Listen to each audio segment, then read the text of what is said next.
프리미어리그 7라운드의 가장 큰 화두는 토트넘이다. 하지만 올 시즌 가장 눈에 띄는 것은 손흥민과 엘링 홀란드의 득점왕 경쟁이다. 맨체스터 시티가 울버햄튼을 2-1로 이긴 경기는 국내 팬들과 축구 매체들에게 큰 주목을 받지 않았지만 몇몇 축구 전문가들은 이것을 극적인 사건으로 평가하고 있습니다.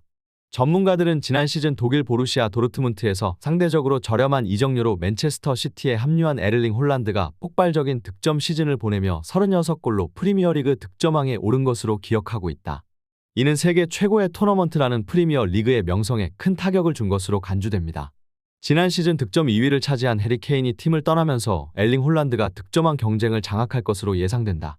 그러나 울버햄튼과의 경기에서 엘링 홀란드는 현장의 모든 혼란을 말끔히 정리하고 축구계에 다소 놀라운 메시지를 보냈다. 이후 손흥민은 아스널과 리버풀을 상대로 3골을 터뜨려 축구 팬들을 놀라게 했다. 이렇게 뛰어난 활약을 펼친 손흥민은 부상만 없다면 올 시즌에도 득점왕 경쟁을 이어갈 것으로 예상된다. 이에 팬들은 그의 행동 하나하나에 주목하게 됐다. 득점왕을 향한 이 화려한 경쟁은 프리미어리그를 더욱 매력적으로 만들고 있다. 손흥민이 리그 득점왕에 도전할 가능성이 높다는 근거에 대해 자세히 살펴보겠습니다. 이번 경기에서 아스날을 상대로 한 그의 활약은 그의 공격 능력을 더욱 인상적으로 만들었다. 아스날은 토너먼트 상위 2위권 밖에 있는 팀인데 그런 상대를 상대로 완승을 거두는 것은 충격적이었습니다. 아스널전에서 손흥민은 골 기대값이 0인 아주 어려운 슈팅을 단 한 번만 성공했다. 여기서 골 기대값에 대해 간단히 설명하면 0 이상인 경우 슈팅이 기대치를 넘어선 것이고 0에 가까울수록 어려운 슈팅이라는 뜻입니다. 손흥민은 0 아래의 골 기대값을 가진 슈팅에서도 성공할 정도의 공격력을 보여줬습니다. 예를 들어 이전 시즌에서 손흥민이 레스터 시티를 상대로 해트트릭을 기록한 경우 첫 번째 골의 골 기대값은 0이었고 두 번째 골의 골 기대값은 0.06이었습니다. 이런 슈팅은 대부분 수비수들이 막기 어렵거나 복잡한 각도에서의 슈팅입니다. 이에도 불구하고 손흥민이 그런 슈팅에서도 골을 얻는다는 사실은 그의 골 결정력이 굉장히 뛰어나다는 것을 증명하는 겁니다. 그런데 이번 경기에서 맨체스터 시티의 혼란된 공격진은 0 기대값을 가진 슈팅을 딱 한 번 시도했으며 볼터치는 10번에 달했습니다. 이로써 몇몇 팬들은 손흥민이 뛰어난 공격수임에도 불구하고 왜 맨체스터 시티가 홀란드를 영입한 것인지 의문을 제기하고 있습니다. 이러한 사건들은 손흥민이 이번 시즌에 리그 득점왕 경쟁에서 우수한 성적을 거둘 가능성을 높였습니다. 그의 뛰어난 득점 능력과 골 결정력은 경쟁 상대들을 무시할 수 없게 만들고 있으며 그의 공격적인 기량은 축구 팬들의 기대를 높이고 있습니다. 맨체스터 시티의 전술 시스템의 변화에 바람이 불고 있습니다. 몇몇 전문가들은 과거와는 다른 전술적 선택을 향해 나아가고 있으며 그 변화의 중심에는 공격수 홀란드의 역할이 큽니다. 과거에는 역습과 침투에 능한 공격수가 맨체스터 시티의 공격을 주도했습니다. 그러나 최근 몇 시즌 동안 맨체스터 시티를 상대로 대부분의 팀들이 수비 라인을 내려서 수비를 하고 있기 때문에 시티의 공격을 부수기 위해서는 페널티 박스 안에서의 몸싸움과 위치 선정이 중요해졌습니다. 이에 따라 몇몇 전문가들은 맨체스터 시티가 홀란드를 영입한 이유를 설명하고 있습니다. 홀란드는 해리 케인과 유사한 유형의 공격수로 페널티 박스 안에서의 움직임과 몸싸움에 능합니다.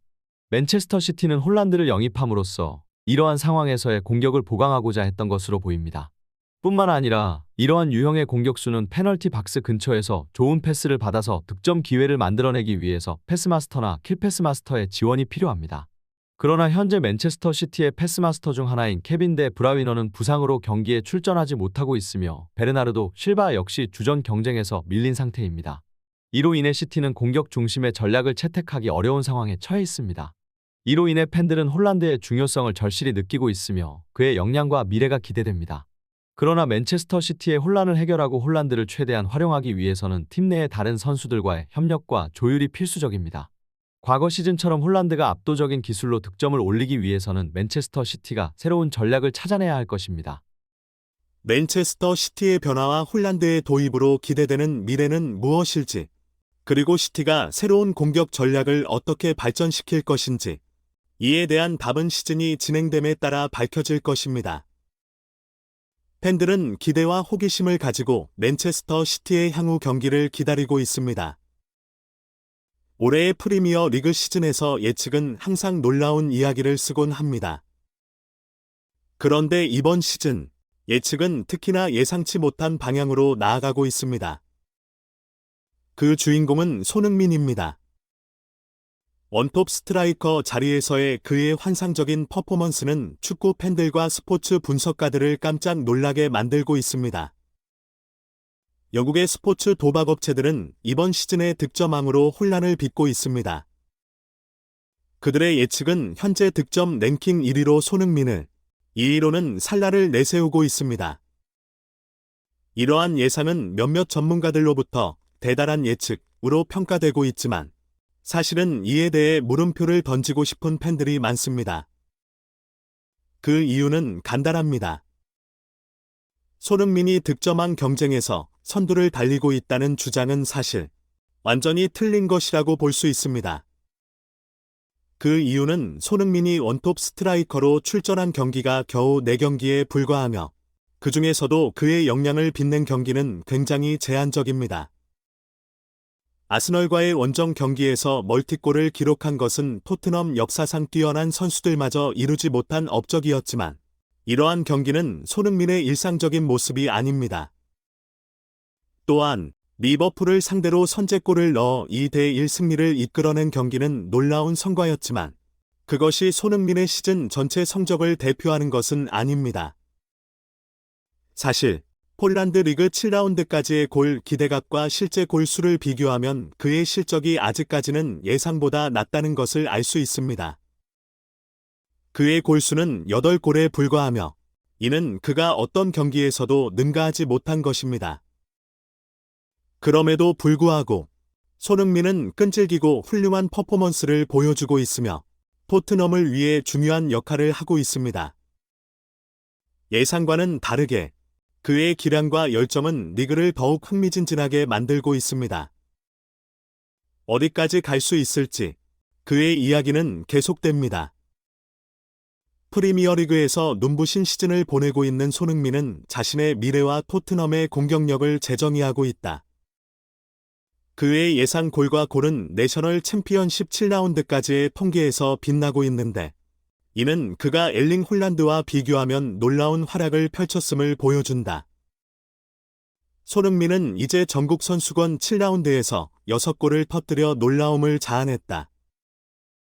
하지만 놀라운 것은 그의 득점 능력이다. 얼링 홀란드는 전국대회에서 9번이나 큰 기회를 놓쳤지만 손흥민은 한 번도 놓치지 않았다. 이는 그의 득점력이 얼마나 뛰어난지 보여준다. 손흥민의 득점 생산력은 그가 리그에서 가장 적은 볼터치를 기록하면서도 얼마나 효과적인지를 보여줍니다. 그의 미친 득점 능력은 그가 볼에 가까이 있지 않아도 상대 골문을 위협하는 데 충분하다는 것을 보여주고 있습니다.